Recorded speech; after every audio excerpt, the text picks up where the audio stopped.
A couple of years ago, Graham Hancock and I began a collaboration that has to do with a chapter that he wrote in Magicians of the Gods. And in that chapter, Graham did a structural analysis of the Edfu building texts. What is a structural analysis? Well, it's basically to pull out the major themes out of a story and the logical sequence in which those themes are presented.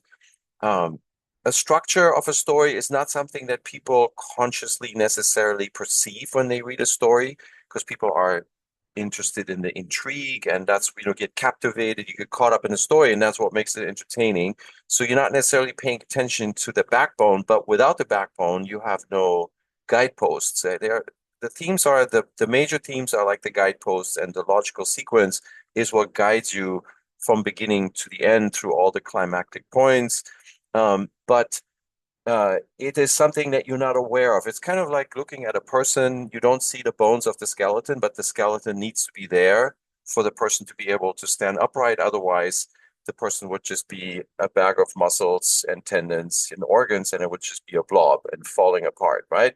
So that is maybe a way to explain what a structural analysis means. But so why did he want to do a structural analysis on the Edfu text? Well, it is because Graham is interested in Plato's dialogs because of the story of Atlantis. So the Noble Lie Thesis, which is what most classicists and historians believe, is that Atlantis does not exist because Plato made up a history he didn't have to prove that Socrates' perfect society is superior to others. The setup for this is that Socrates in the Republic proposes a theoretical form of stratification in a city state. So the military separated, therefore it's shielded from corruption. It is fully supplied by the farmers. The society is ruled by the philosophers, and everything is neatly separated. And now Socrates wants to know, will this type of society prevail against a inferior political system? And the difference, of course, being is corruption. So what Socrates believes is if you shield the society from corruption by separating the military, then you have a noble society, and a noble society will prevail against a less noble society in war. And so that is the ultimate test of this political system. He wants to know, will this work in practice? But in order for this to work, you have to have a historical example. And if you don't have to have a historical example, according to classicists, then you just make it up. It's for a good cause. And so therefore, the lie is not a malicious lie, it's a noble lie. This is what they think Plato did here. So he made up a story in order to help Socrates prove his point. Who is supposed to present this story? Well, this is Critias. So Critias is the politician in this meeting that supposedly takes place. Timaeus is the astronomer. So these are the names, also, of course, also of the two dialogues. So the dialogue begin with Timaeus, but Critias appears in Timaeus's monologue and presents a synopsis of the Atlantis story. So Critias basically says, I have just the right thing for you. It's this story of a war between Atlantis and Athens, and I think this will serve the purpose, saying this to Socrates. When he is done with the synopsis, then Timaeus talks about the cosmogony of Plato. He explains how the world comes into being. The creator makes the cosmos, he makes the soul of the cosmos, he makes the orbits, the planets, the gods, and humans and animals and everything. Now, there is supposedly a monologue also by Hermocrates, the general of the four, but that monologue is lost. So the major themes that you can extract from the dialogues are that after the setup, Timaeus speaks of the destruction that happened after Atlantis and Athens collide in war, because the gods punish both of them and drown them with quakes and floods. There's survival. What survives? Well, some of the Greeks survive, but they forget the history. They grow up in caves and they have the nobility inside of them, but they don't remember the history because there's no written record. So the eventual Athenians that resurrect are descendants of those Greeks, according to the story. The Atlanteans, on the other side, we don't know if any of them survive. Plato doesn't mention it, but what we do know is that the story survives because we have Egyptian records that speak of it. It's because of those Egyptian records that Solon is able to get the story from an Egyptian priest many, many, many years later. So we're talking 9,000 years after the fact. Solon receives the story, takes it back to Greece, and then he passes it on through his family. 200 years later, Plato gets a hold of the story and tells it in the dialogues. This is how Plato presents it.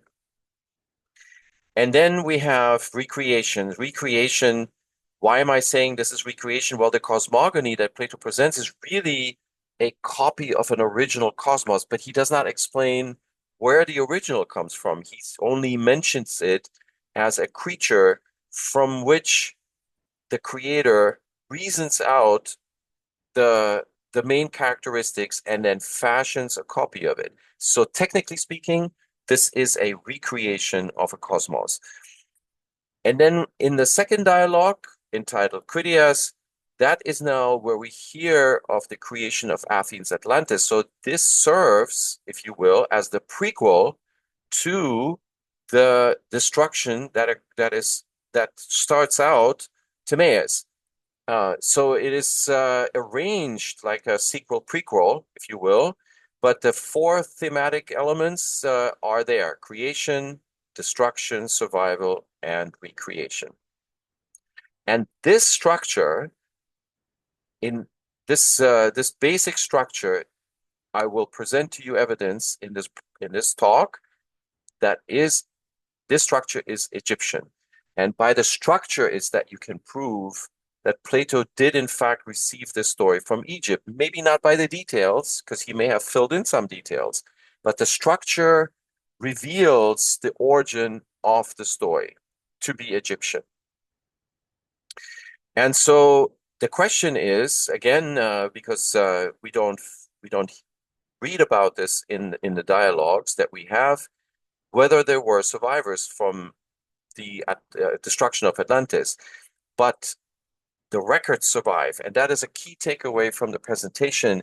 It's the written records that help to resurrect the story. And that is a key theme that we will also find in Egypt. So the four themes again: creation, destruction, survival, and recreation. It's a cycle. That's the logic that connects these four themes. And so Graham, like his predecessor, the Welsh Egyptologist John Gwyn Griffith, looked at a 4,000-year-old story called The Tale of the Shipwrecked Sailor. So this is written in hieratic hieroglyphic. Hieratic is cursive hieroglyphic. The story is only available in one copy of papyrus, and this was found by the Russian Egyptologist by the name of Vladimir Golinchev. He acquired this from a papyrus dealer, but the provenance is unknown.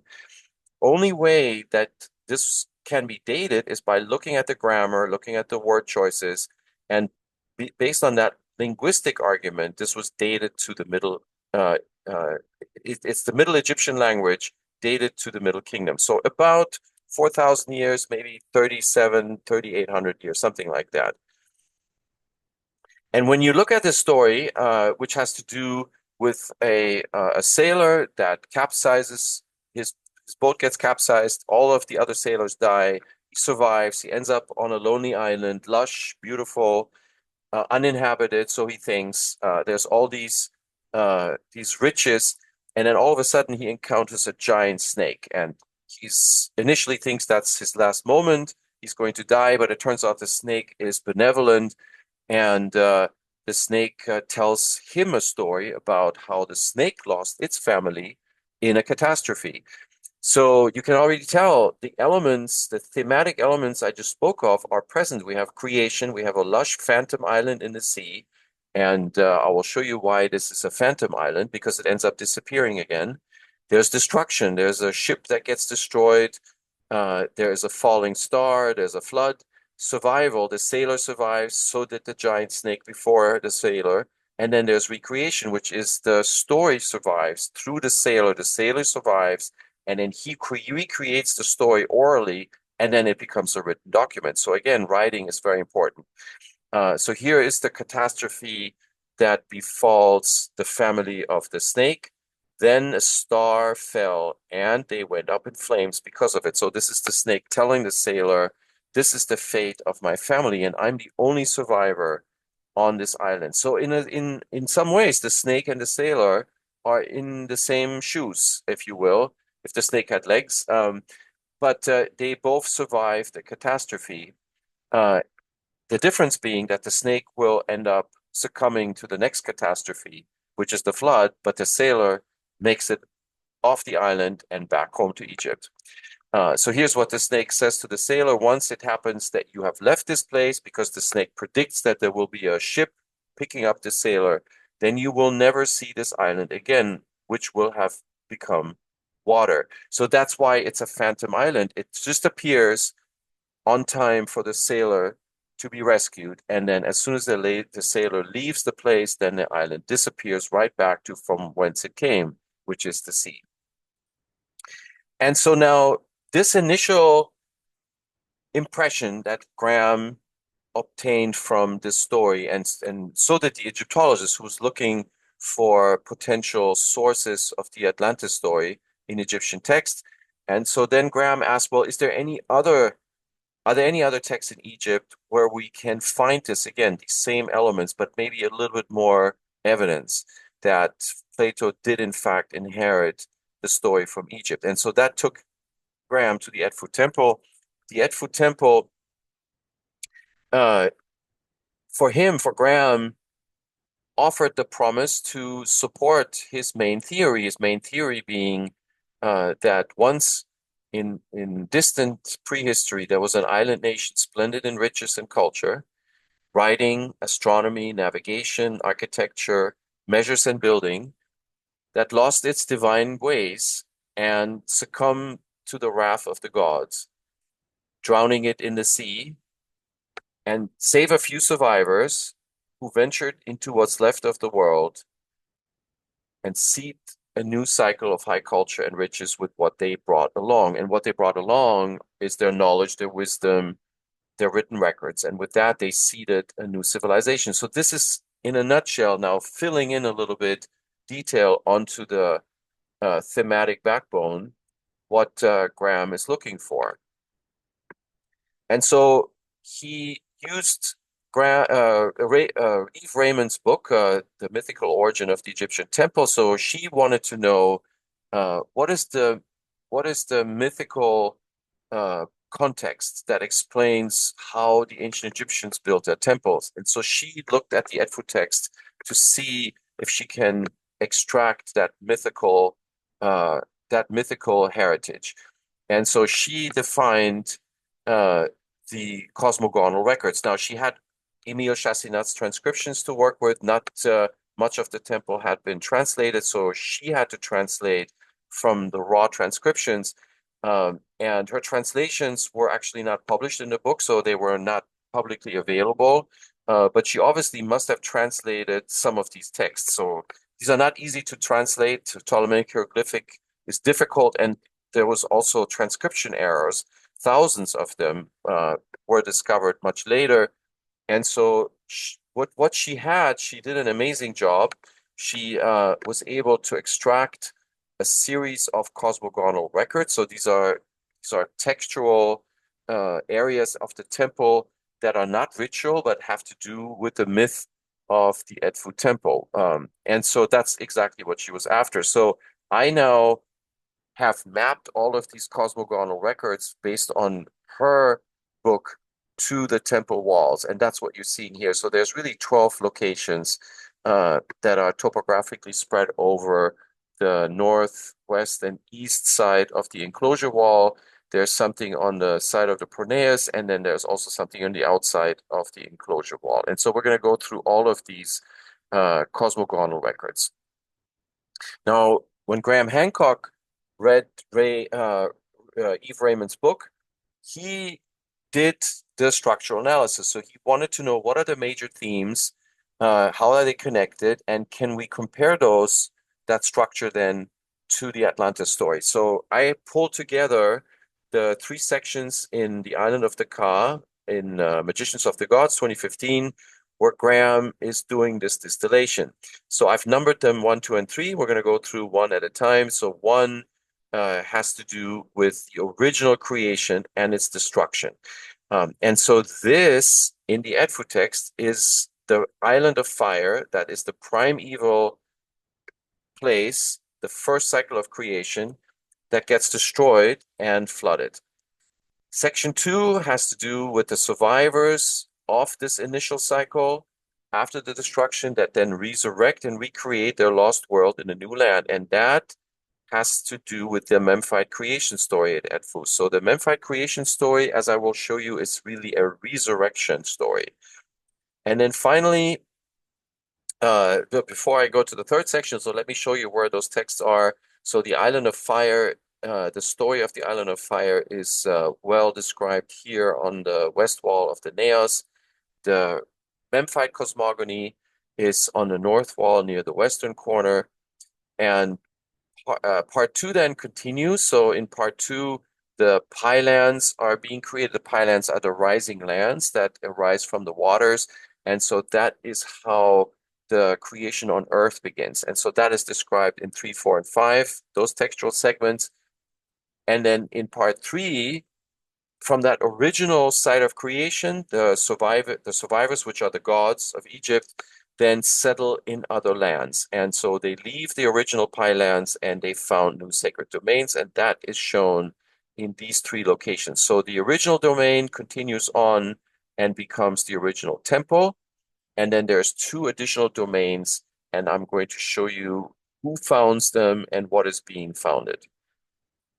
So here is the beginning, the Island of Fire, the Hermopolitan creation story. So we're now, as I said, on the Naos, the west wall. The original creator gods are the Ogdoad. There are 8, 4 couples, male and female, snakes and frogs, and they are self-created. So no god created them. They come themselves out of the chaos of the universe. And they represent the 4 original forces, like infinity, like darkness, like the cosmic water, and like eternity. And so from these original forces, we then get light. And the light is what really cuts through this chaos. So the purpose of this original cycle of creation is to generate light. And how that is symbolized is with the lotus flower. So the lotus is the symbol of the Island of Fire. It arises from the pond, and then it opens up to give rise to the sun. And the sun, of course, is Ra. And so therefore, the Ogdoad are really responsible for creating the sun, Ra and Atum, and also create Tatinen. So Tatinen is the land-forming power, the power of nature that allows land to rise up from the sea. Now, this is how you can summarize the original creation story, but we don't find out, at least in this text, about its fate. There's no mention of destruction here.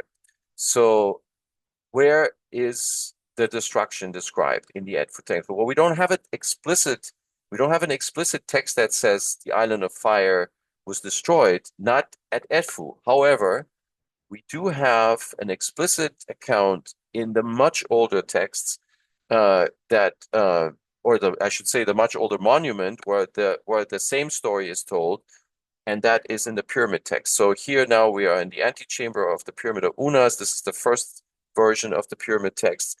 And here is the west gable. And here now we have 2 combatants. We have a story of 2 combatants, which are the equivalent of the 2 expansionists in the Edfu text, which I'm going to show you in a few minutes. And so what do we find out about this battle? And this is written here in these 2 utterances. So what the text says, remember, this is the Pyramid of Unas. This is the first known version of the pyramid text. And it says, Unas has come from the island of fire. Unas has given order in place of chaos. So there is the first theme. Original creation is in disorder. The text continues. Unas is the one to whom belongs the linen that the Uriae guard during the night of the great flood that comes from the great goddess. So the great goddess is the great Mehit that represents the great flood, and the great flood, of course, is the second theme of destruction. And then we have resurrection. Unas will appear as Nefertem, that is the god of the lily, the water lily at the sun's nose, when he emerges from the Achet, and that is the phenomenon of resurrection. Every day, the one at the side of whom the gods become clean. And then we have recreation of life with the written word. So Unas now is in charge of Kas. Kas is the life force in ancient Egypt. So the Ka is being created by the creator and then is given a name. That's the concept of a living being. And then that concept is surrounded by physical matter in the pottery, in the act of pottery, when the actual material substance is shaped around this Ka name. So Unas is in charge of Kas, so he's now the creator of Kas, the one who joins hearts for the Great One, in charge of experience, the one who carries the God's scroll, perception at the west of the sun. So this is a key takeaway, that this idea that creation occurs through the written word is very important in Egyptian mythology. And that is really a key takeaway. So here is the scroll. That is the scroll sign, Mejat, and there's the divine sign. So it's the Mejat, Neter means the God scroll. So recreation of life involves the written word. So now let's go to Edfu. This is Graham in his documentary, Quest for the Lost Civilization. He's standing here around the naos and the enclosure wall is around him to the left. And right here where the stars is the Memphite creation story. So this is, as I said, a resurrection, really. There it is. So you read it from right to left. The title, which is right up here, says facsimile of a text. So it's a copy of an older text. So this is important. The texts are telling us that they are copies of an older original. Facsimile of a text that Thoth has made according to the sayings of the great Mehit's Jaisu. So there we have a repetition. Now the Jaisu are the creation words. They're the personified creation words, the seven sages, if you will. And here they are. They're represented as baboons. They're holding a scroll in their hand and a reed to write with. So the Jaisu are the personified creation words.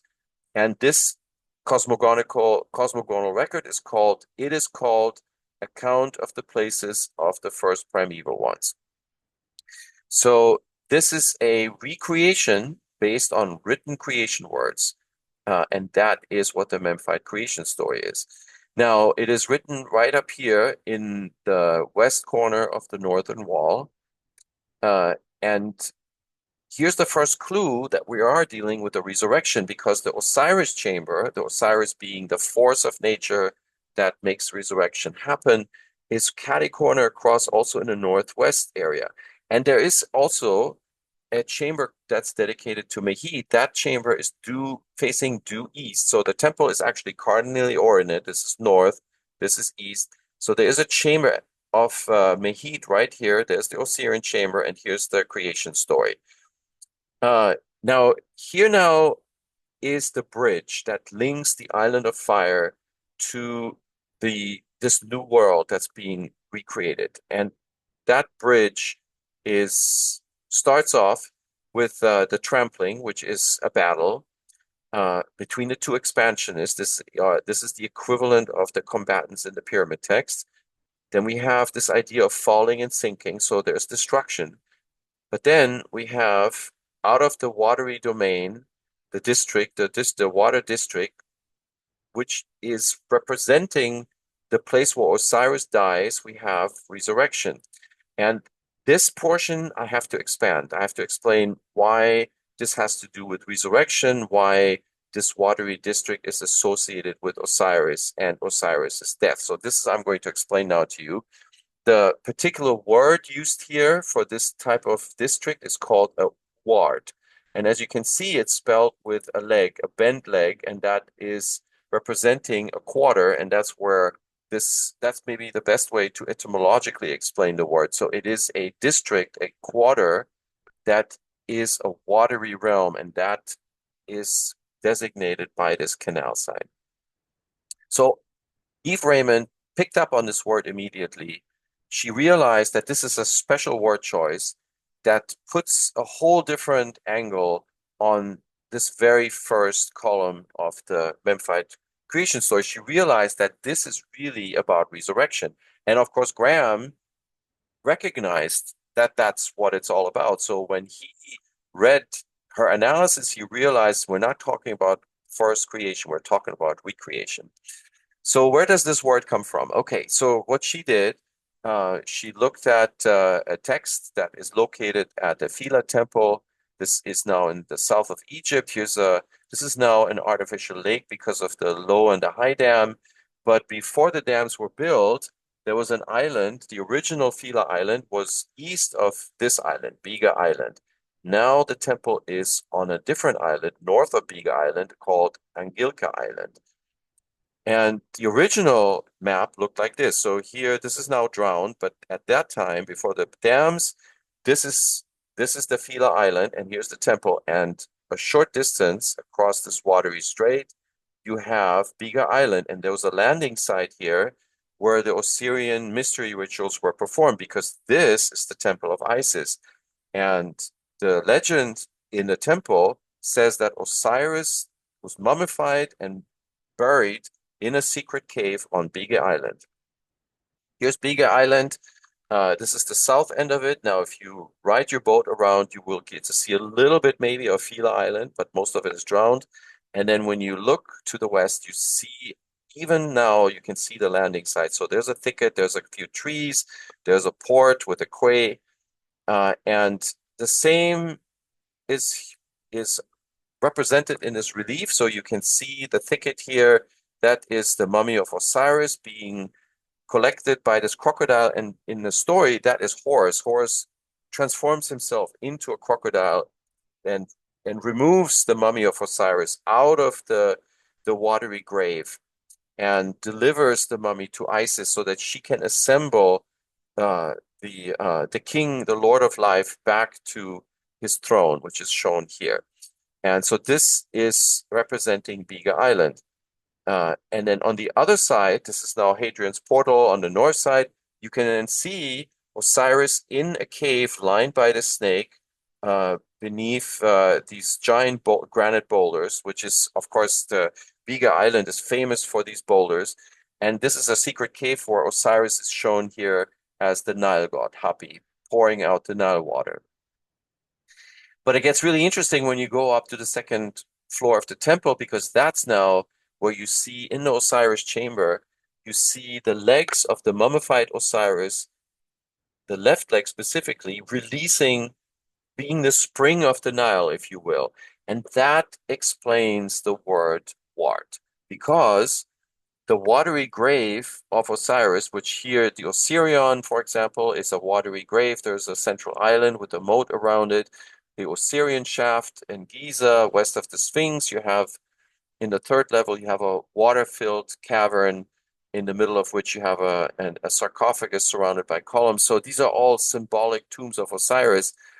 And here we now know that together with Osiris, we don't just have the Nile, the source of the Nile, but we also have the Jaisu. It says here at the Esna temple on the facade, Osiris is buried in the house of God with the great Jaisu of the great Mehit, concealed in the cavern. So that tells us what? It says that the God of resurrection is accompanied by the creation words that you need in order to perform the resurrection. So this is extremely important to understand, that there is no resurrection without written records. And those written records are the creation words that were uttered in the prior cycle of creation. Now here, from just to show you another era, this is now the Amduat. This is in the netherworld, literally the 12th hour of the netherworld. Now this is a New Kingdom text. The Amduat was usually in the royal tombs of the Valley of the Kings. And that's where we read now in the last hour. So when the resurrected king is about to enter the sky out of the netherworld, it says, "Live, hail to Osiris, the Lord of life. These are the gods who are behind Osiris, who emerge with him at the beginning of time. They are around the secret chamber." So here now we learn that there is yet a third thing together with Osiris. So we have Osiris, we have the creation words, and then we have the gods.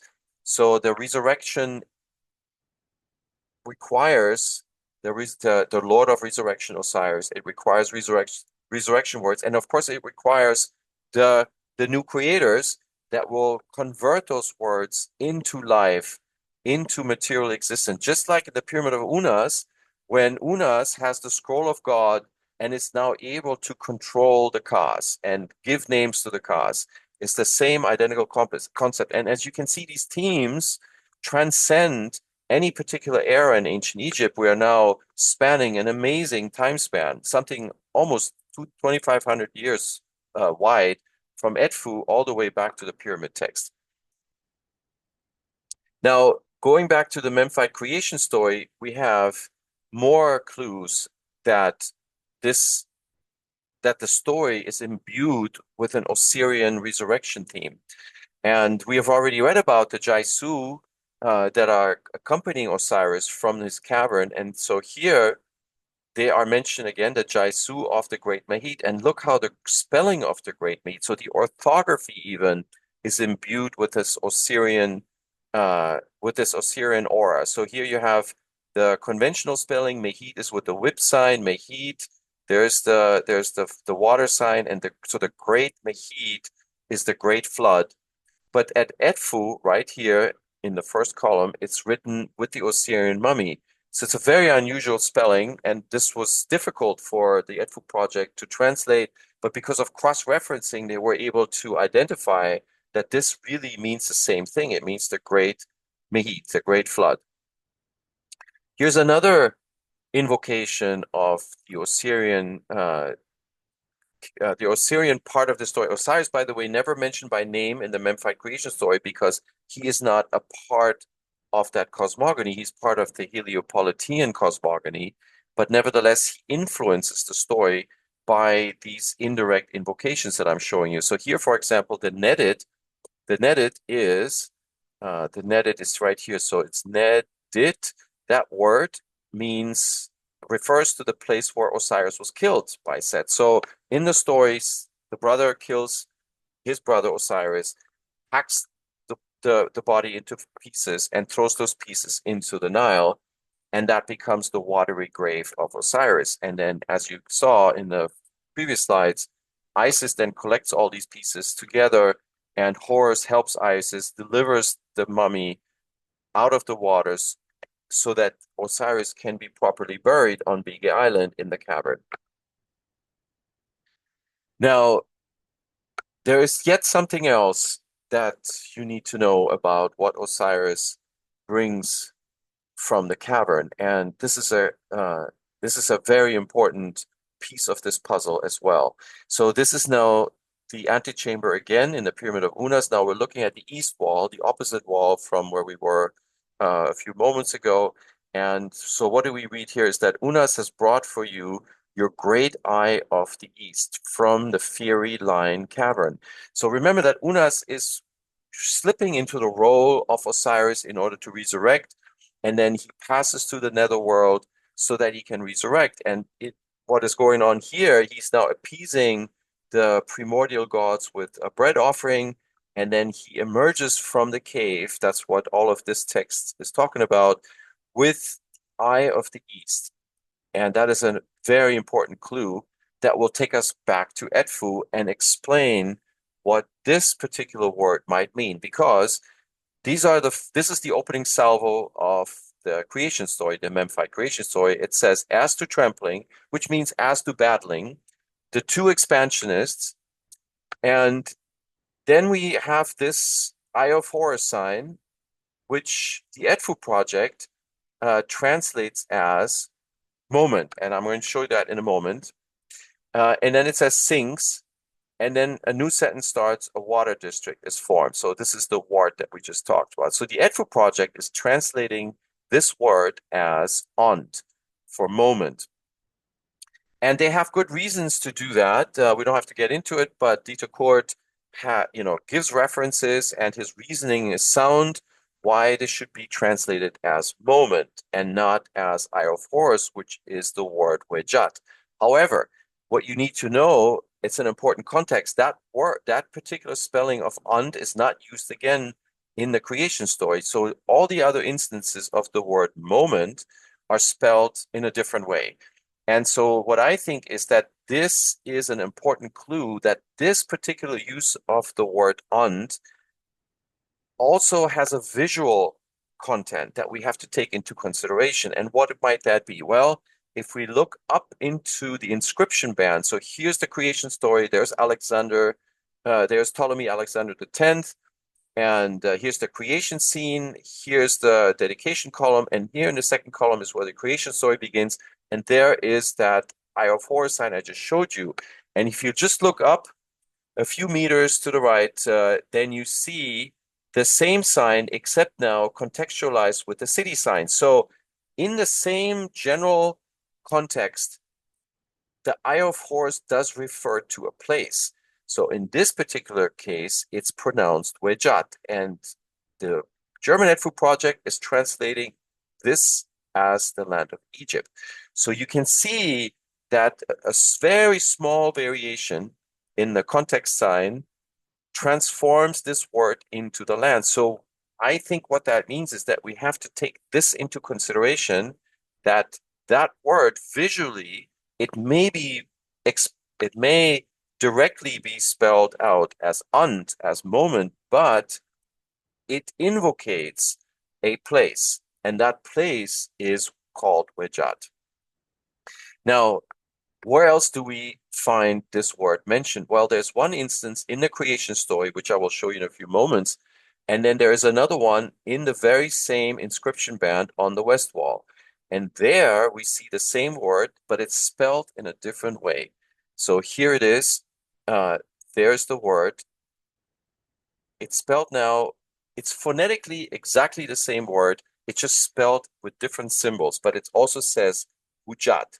So the sentence that this is part of reads, Ra praises the great primordial mount, the high hill on which the car of the great god is mighty, flood-born, pristine sides. So here are those four words: born, flood, Ujat, and Sut, right? Sut means sides. Ujat means pristine in this context. So there's several, the Wejat is the, Eye of Horus. It can mean sound, healthy, pristine. So in this case, pristine makes the most sense. So the German Edfu project is translating this into German, unversehrt, and in English, the best way to translate that is pristine. But look, in three straightforward steps, this word, Wejat, converts into the word Utland. And Utland is just another way to say Atlant. So it is the word stem of Atlantis. In Greek, Plato does not say Atlantis, he says Atlantidos Nesu, which means Atlantic island. But the word stem, Atlant, comes from Utland, and Utland comes from Utlat, and Utlat ultimately comes from Wejat. This is my reconstruction. So to me, the word Wejat is probably the original word that was translated back by Solon into the Greek word, which is Atlant. And we know from Plato, because he says it in the dialogues, that Solon did that. He translated back the names that the Egyptians had given places and gods and people back to their Greek originals from the original text. And so therefore, if you were to look for the word Atlantis or Atlant in Egyptian text, you would never find them. You have to look for the way that word would have been spelled in Egyptian hieroglyphs. And the key insight is that the consonant j in Ujat is not a consonant that the Greeks used. But we know what the Greeks would have used instead of that consonant, and that is the diacritic t. And we know that from Manetho because Manetho was an Egyptian priest who wrote in Koine Greek for Ptolemy the second and the third. He is the one who famously assembled the king's list, the dynasties of ancient Egypt. He was referred to by later historians, and Manetho translates the Egyptian name of the king Wagenes, second dynasty, as Tlas. So we have proof that to the Greek translation of that consonant J is actually TL. So we go from Ujat to Utlat, very simple. And to get from Utlat to Utland, it turns out that pre-Greek words that the Greeks adopted often had the suffix ant. So this is also something that's well within the rules of ancient Greek, how should I say, grammar and lexicon rules. And so from Utland to Atlant is likewise an easy step because these two vowels could have been used interchangeably. So I think this is a very straightforward way to go from Wejat to Atlant. And of course, if that's the case, then the meaning of this is completely different. Now we have to S to the Trumpling, the two expansionists, and then we have Atlant or Utland sinks. And then comes the water district. So this now makes sense in a completely different way, except that now we have to say that the Eye of Horus that is brought out of the cave by Unas and that is mentioned here in the Edfu text is actually referring to a symbol of the prior cycle of existence, and that the symbol of that prior cycle is this Eye of Horus sign, and the name in Greek would have been Utland. Now, I know there's somebody that believes that the actual physical place of Atlantis was in Africa, and this is called the Eye of Africa. It's in Mauritania, and the name of that person is Jimmy Corsetti. So Jimmy Corsetti, I think, is the first person to propose this 2018 in one of his videos. And so it's an interesting association because I did not come at this from the Eye of Africa. I'm coming at this from the text, and I'm saying, here's the Eye of Horus, and I can reconstruct this relatively straightforwardly into the word Atlant. And then we have Jimmy Corsetti who looks at the map and he comes up with the Eye of Horus. And so we have an interesting conversion, and we definitely didn't compare notes. So to me, that's a fascinating coincidence, if it is a coincidence. Now, there is other features in the Memphite creation story that are reminiscent of the features of Atlantis as told by Plato through his protagonist Critias. So this is now the second dialogue, and this is roundness. So for example, in this section here, parting the flood, freeing the inner one, the divine water canal, the pupil of Ra, swallowed by Ra snake. So the inner one is the pupil of Ra. It is a canal. It's a water canal. And Graham Hancock picked up on this in Magicians of the Gods. He also felt, he was wondering if that canal could have been a round canal. But you have to look at the primary text to actually realize that, yes, this could be possible because it is associated with the pupil. So we have this metaphor of an eye that has drowned, just like the beginning of the text told us, right? We have the Eye of Horus that is sinking, or the moment of sinking, depending on which way you want to translate it. But here we have a confirmation that it's a pupil, it's a portion of the eye that has been swallowed by Ra snake and is now being released by the parting flood so that it can rise from the water. So this makes perfect sense. Then we have the place of building, which resembles the potter's wheel. Again, that's a round structure. Then further down, we have the island of Ra, stable earth, high mount, strong of Ka. And now here, in a context-appropriate way, comes flood-born, pristine site. So this is the third instance I promised I was going to show you. And as you can see, the word Atlant is not just taken out of some context and okay, here's the word, it resembles Atlantis. So maybe that's where Plato's story comes from. But I'm saying no, this is not just the name. The name is actually inserted into the creation of an island, and it's the island of the sun. Here's the pupil that is released from the water, and then now you have the island of the sun of Ra, and it is called Utland in my reconstruction. And in addition to that, it is the capital of the primeval gods. So I think the evidence is all pointing in that direction, that we have a round realm that was drowned, and that round realm is symbolized by the Eye of Horus sign, and is in the recreation now. It is being released from the waters, and it is now re-emerging, and the name of that place is Wejat. And in my reconstruction, it is the basis for the name Atlantis. Um, Now, another mention of a round site is a little bit further down. It says great seat, great site, enemy annihilation site, great primeval mound, and again, round arrival site. And even the contextualizing symbol there is the circle.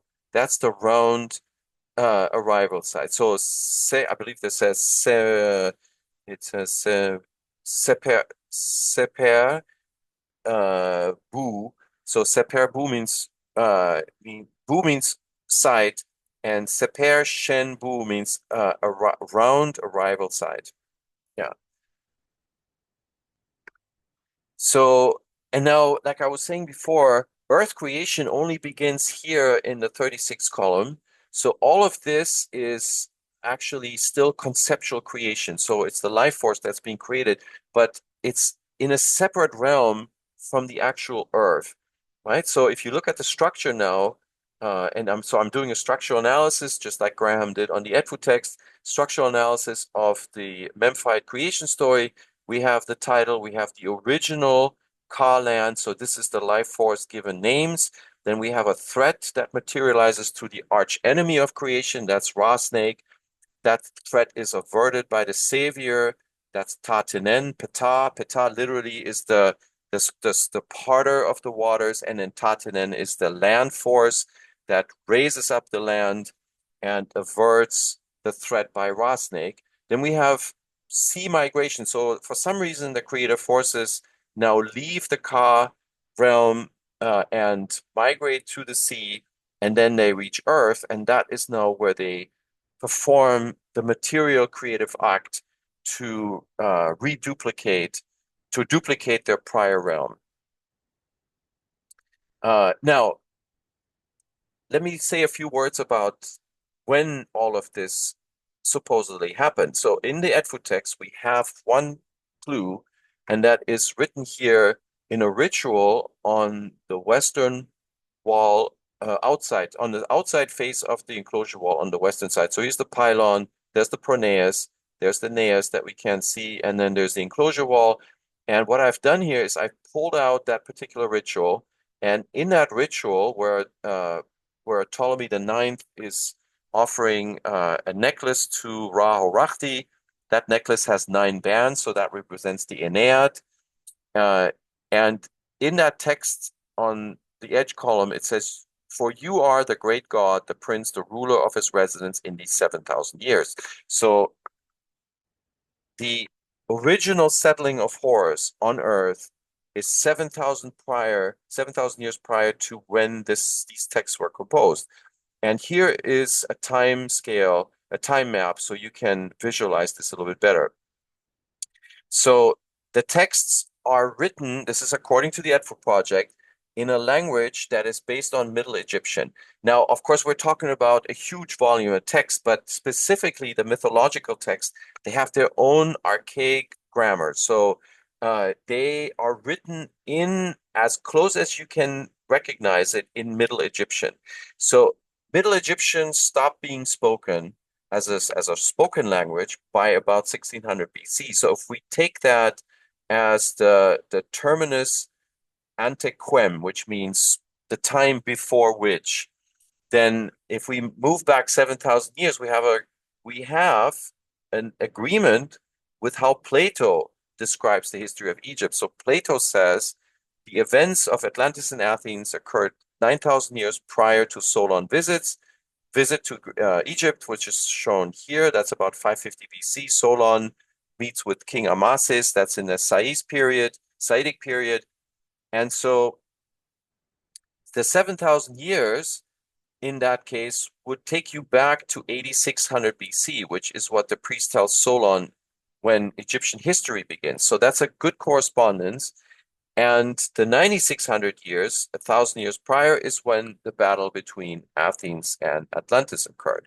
So that is an interesting number that you can fit into a reasonable reconstruction of the timeline. So the Edfu texts are confirming in that sense what Plato is saying about the history of the history of keeping records in ancient Egypt. Now, I have to tell you, of course, we don't have any evidence of written records prior to the proto-dynastic period. So here's dynastic Egypt, that's about 3000 BC.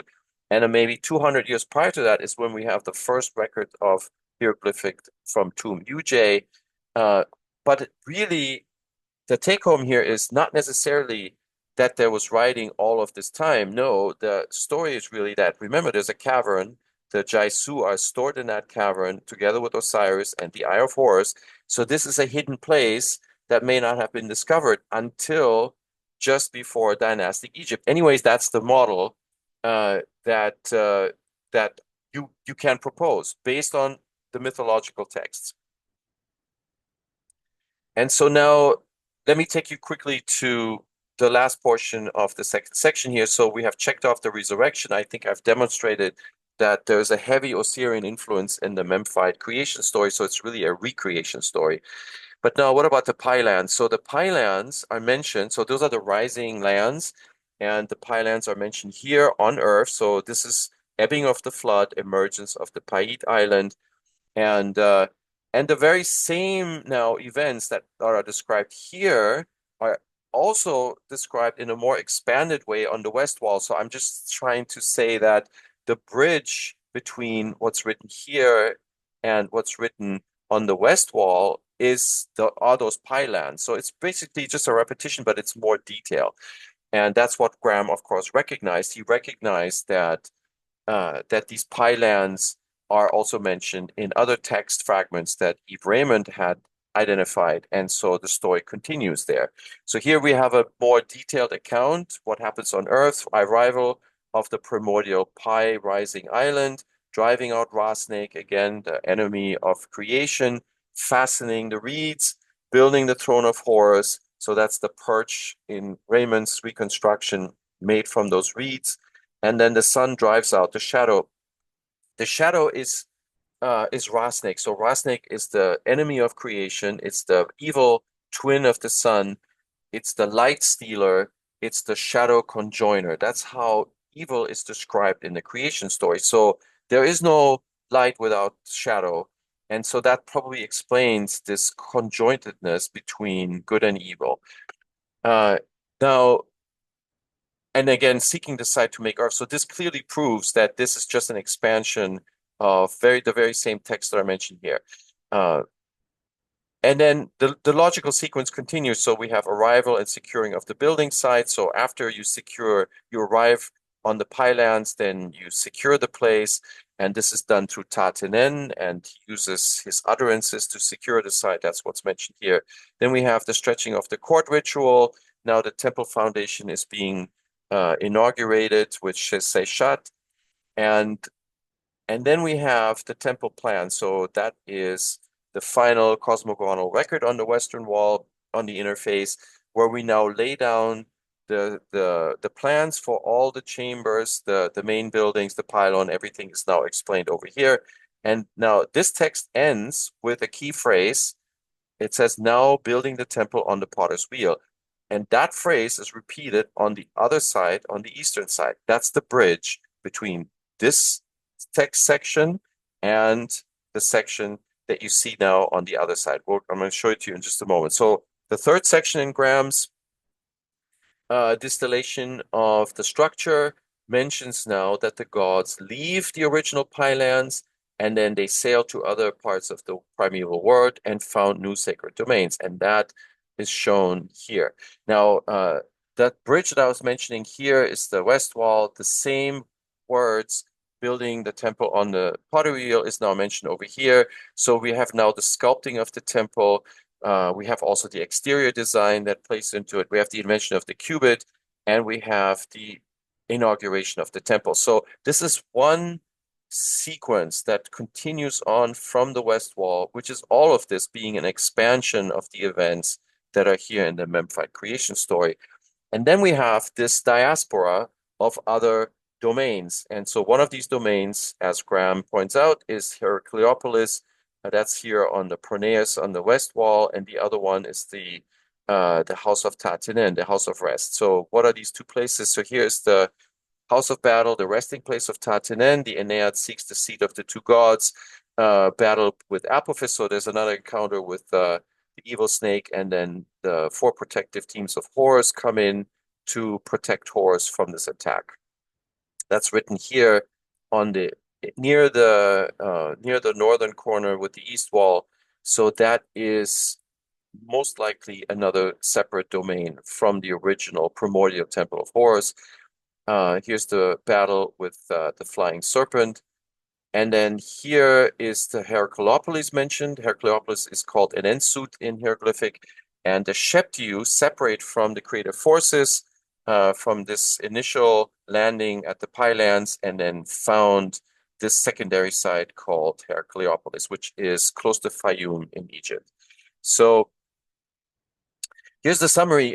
So Graham Hancock performed a structural analysis. He wanted to see if the structural themes of the Edfu building texts are reminiscent of what Plato wrote in his dialogues. And so I want to first of all say that he did an excellent job. Graham is a master at doing this structural analysis. It's not an easy thing to do because you get caught up with the details. But really what you have to do is just look at the major themes and look at the logic that connects them. And so when you do that, as Graham has done in Island of the Ka, you can clearly see that the four themes crystallize out, which is creation, original creation, destruction, survival, and recreation. And those very same themes are the ones that Plato also puts to work in his two dialogues. So therefore, in my opinion, Graham has successfully falsified the Noble Lie Thesis. Now, does that mean that Atlantis exists? It does not mean that. That's the next step. You have to actually, you would have to prove the existence of Atlantis to prove that it existed, right? So if you want to prove that Plato didn't lie about Atlantis, you have to find Atlantis. And I'm not doing that with this presentation, of course. All I can tell you is that we have a candidate, which somebody else has proposed, that is eerily similar to the symbology that we're seeing in these texts, which is the Eye of Horus, the name derivation, Atlant. It does all make sense, but it doesn't prove it yet. You would have to go and investigate the site to see if it was ever inhabited as a city-state. But at least in terms of the authenticity of the story coming from Egypt, my conclusion is that Graham is absolutely correct. And the Noble Lie Thesis cannot stand as is. In other words, Plato may have embellished a fundamental story structure that he inherited from Egypt through Solon. It is possible that he embellished, for example, the details of a prehistoric Athens that there's no archaeological evidence for. He may have embellished some of the details of the island of Atlantis.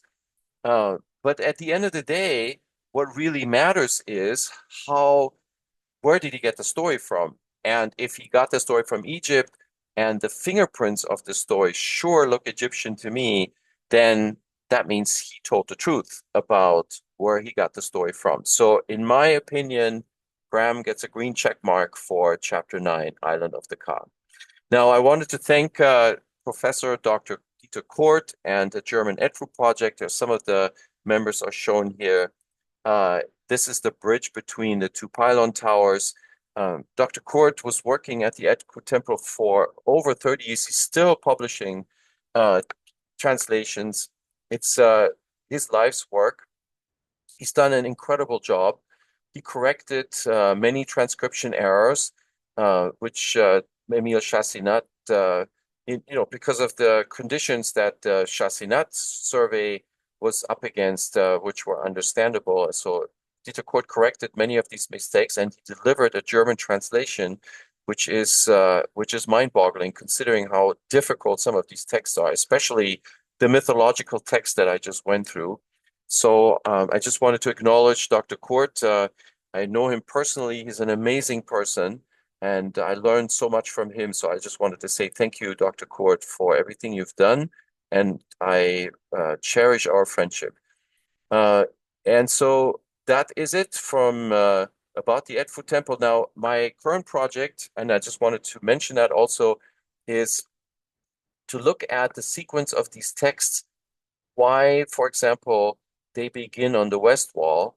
And my initial impression is that the sunlight plays a big role in how these texts were meant to be read. Because you can obviously imagine that you could have written this whole story on just one wall, or you could have flipped the walls, it could have started on the east wall. But no, this particular sequence, I think there's a reason for that. And the reason is because of the way that the sun moves through the sky from morning to evening and what part of what wall is illuminated. And as you can see, there's an interesting shadow play, because of this naos in the center. The naos is actually 4 stories high, or 4 tiers high, I should say, while the wall is 3 tiers high. Or I'm sorry, I should say 5. So this is 5 and this is 4. So it's higher, meaning it casts a shadow over the wall during much of the day. And the same thing, of course, happens on the other side. And so that is what I suspect is going on, but more to follow.